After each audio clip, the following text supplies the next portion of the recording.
मैं मेरे प्यारे देशवासियों, एक छोटी सी अपेक्षा आज आपसे सामने रखना चाहता हूं। इस 2 अक्टूबर को हम भारत को सिंगल यूज प्लास्टिक, क्या इससे देश को मुक्ति दिला सकते हैं?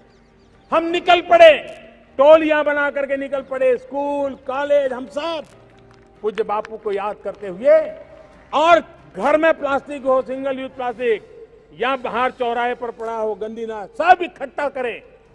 नगर पालिकाएं, महानगर पालिकाएं, ग्राम पंचायत सब इसको जमा करने की व्यवस्था करें, और हम प्लास्टिक को विदाई देने की दिशा में 2 अक्टूबर को एक पहला मजबूत कदम उठा सकते हैं क्या?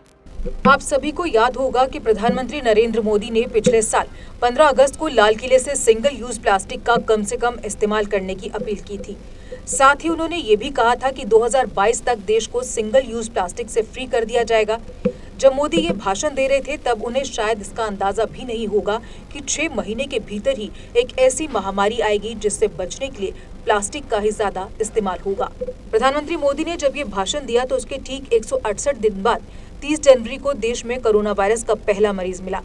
हालांकि तब तक दुनिया के कई देशों में कोरोना वायरस पहुंच भी चुका था और उसके आते ही दुनिया भर में PPE kit, gloves, face shield, mask की डिमांड बढ़ गई। ये सब वो चीजें हैं जो किसी न किसी प्लास्टिक से बनती हैं और कोरोना से बचने में यही मददगार भी साबित हो रही हैं। WHO का अनुमान है कि दुनिया भर में हर महीने कोरोना से निपटने के लिए 90 लाख मास्क, 76 लाख ग्लव्स और 16 लाख गॉगल्स की जरूरत पड़ती है। अकेले हमारे देश में ही रोजाना 4.5 लाख पीपीई किट्स बन रही हैं। कोरोना वायरस से बचने के लिए भले ही हमें इन सब का इस्तेमाल करना जरूरी है, लेकिन एक चिंता भी है और वो इनको डिस्पोज करना।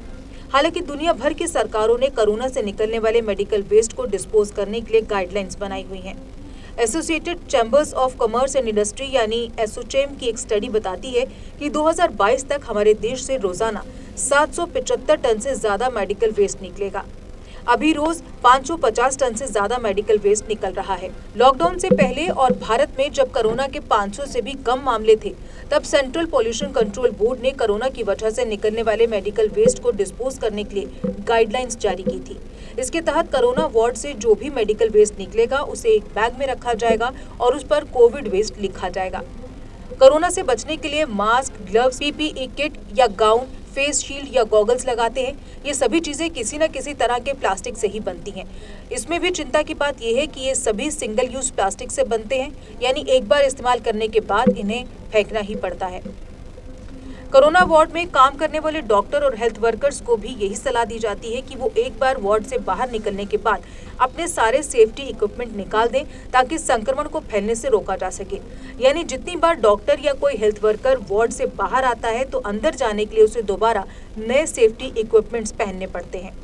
अस्पतालों या कोविड वार्ड से निकलने वाले मेडिकल वेस्ट को तो कलेक्ट कर लिया जाता है और उसे डिस्पोज भी कर दिया जाता है, लेकिन चिंता की बात यह है कि जो आम लोग इनका इस्तेमाल करते हैं उसको डिस्पोज कैसे किया जाए। पीपीई किट, ग्लव्स या मास्क को भले ही उतारकर कचरे में फेंक दिया जाए, लेकिन उससे संक्रमण फैलने का खतरा बना रहता है।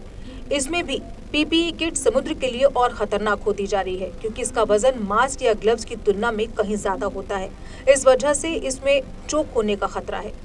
कोरोना से लड़ाई में काम आ रहे सेफ्टी इक्विपमेंट्स कैसे खतरनाक बन सकते हैं, इसको ऐसे भी समझ सकते हैं कि अप्रैल में world wide forum for nature की एक रिपोर्ट आई थी। इसमें कहा गया था कि अगर दुनिया भर में से सिर्फ 1% मास्क को भी गलत तरीके से डिस्पोज किया जाता है तो भी हर महीने 1 करोड़ मास्क समुद्र में आ सकते हैं और इससे भयावह स्थिति बन सकती है।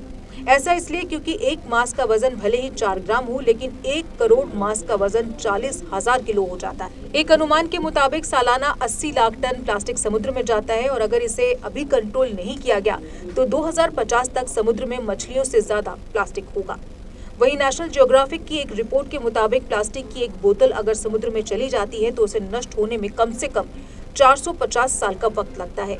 ये प्लास्टिक की बोतलें पॉलीथिलीन टेरिफेथलेट यानी पीईटी प्लास्टिक से बनती हैं। इसी पीईटी प्लास्टिक से पीपीई किट, गाउन और फेस शील्ड भी बनते हैं। सीपीसीबी के देश के 60 बड़े शहरों में किए गए सर्वे में सामने आया था कि शहरों से रोजाना 4059 टन प्लास्टिक कचरा निकलता है। इस आधार पर अनुमान लगाया गया था कि देश भर से रोजाना 25,940 टन प्लास्टिक कचरा निकलता है। इसमें से सिर्फ 60% यानी 15,384 टन प्लास्टिक कचरा ही एकत्रित या रिसाइकिल किया जाता है। बाकी नदी नालों के जरिए समुद्र में चला जाता है या फिर उसे जानवर खा लेते हैं। इसके अलावा हर साल 1.5 लाख टन से ज्यादा प्लास्टिक कचरा विदेशों से भारत आता है। 2016-2017 में 1.55 लाख टन प्लास्टिक कचरा विदेशों से आया था। वहीं 2017-2018 में 1.81 लाख टन और 2018-2019 में 2.18 लाख टन प्लास्टिक कचरा आयात हुआ। फिक्की की फरवरी 2017 में आई एक रिपोर्ट में कहा गया था कि भारत में हर व्यक्ति सालाना 11 किलोग्राम प्लास्टिक इस्तेमाल करता है। अमेरिका में इससे 10 गुना ज्यादा इस्तेमाल होता है। वहाँ हर व्यक्ति सालाना 109 किलोग्राम प्लास्टिक यूज करता है। भारत की आबादी ज्यादा होने के कारण तकरीबन 5.5 लाख टन प्लास्टिक नदी नालों से होते हुए समुद्र में मिल जाता है। नेचर कम्युनिकेशन की 2017 की रिपोर्ट के मुताबिक सालाना 1.10 लाख टन प्लास्टिक कचरा गंगा से बहकर बंगाल की खाड़ी में मिल जाता है। 2017 में नेचर कम्युनिकेशन की एक रिपोर्ट आई थी। इस रिपोर्ट में कहा गया था कि हर साल 1.10 लाख टन प्लास्टिक कचरा गंगा नदी से बहकर बंगाल की खाड़ी में मिल जाता है। एक स्टडी बताती है कि कोरोना मरीजों के संपर्क में आने के 4 दिन बाद तक पीपीई किट पर वायरस जिंदा रह सकता है। लिहाजा अस्पताल से निकलने वाले मेडिकल वेस्ट को कलेक्ट कर उसे रिसाइकिल करने की सख्त जरूरत है। इसके अलावा आम लोग प्लास्टिक से बने मास्क या सिंगल यूजेबल मास्क की जगह कपड़े से बने मास्क पहन सकते हैं। WHO ने भी कहा है कि सभी स्वस्थ लोगों को कपड़े से बना मास्क पहनना चाहिए। ये मास्क 3 परतों वाला होना चाहिए। कपड़े से बने मास्क को दोबारा इस्तेमाल भी किया जा सकता है। JK Update is fastest growing media house in J&K with 1.5 crore monthly views. JK Update is a best platform for advertise your brands and services. If you want to advertise your products and services, please contact us on this number. Mr. Sushil Sharma, 705-109-1804. JK Update, update रहें हमारे साथ।